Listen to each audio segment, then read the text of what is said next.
పల్నాడు జిల్లా నర్సరావుపేటలో శ్రీ వాగ్దేవి స్మార పురోహిత సంఘం 10వ వార్షికోత్సవ స్థానిక గీతా మందిరంలో నిర్వహించారు. ఈ వార్షికోత్సవం సందర్భంగా 108 మంది బీద బ్రాహ్మణులకు నిత్యావసర సరుకులు పంపిణీ కార్యక్రమం జరిగింది.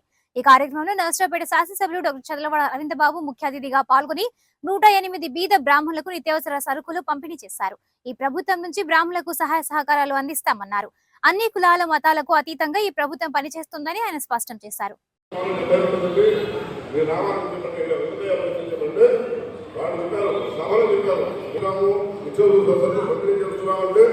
కేవలం నర్సరావుపేటలో పురోహిత కార్యక్రమాన్ని చూసి మేము కార్యక్రమం పంపించాలని సకాలంగా చెప్పారు.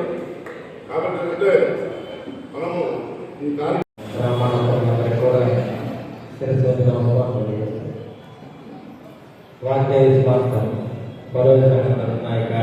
చేపట్టడం అనేది చాలా గొప్ప విషయం.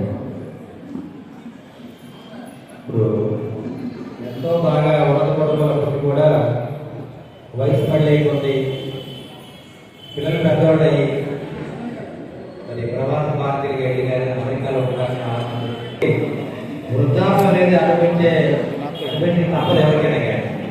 ఈ వృద్ధాప్య కష్టాలు ఉంటాయి, సత్యారించడానికి కష్టాలు తప్పదు.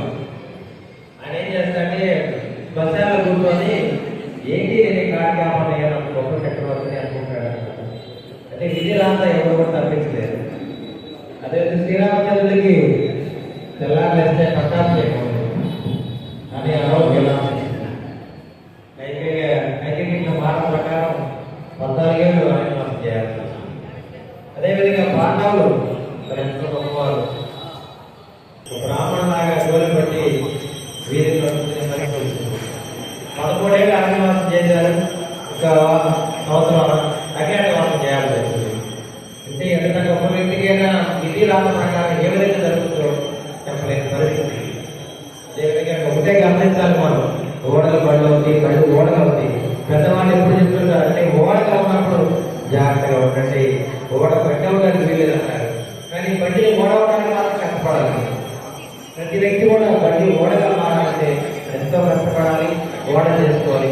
అంటే ఓడ మళ్ళీ బండి కాకూడదు.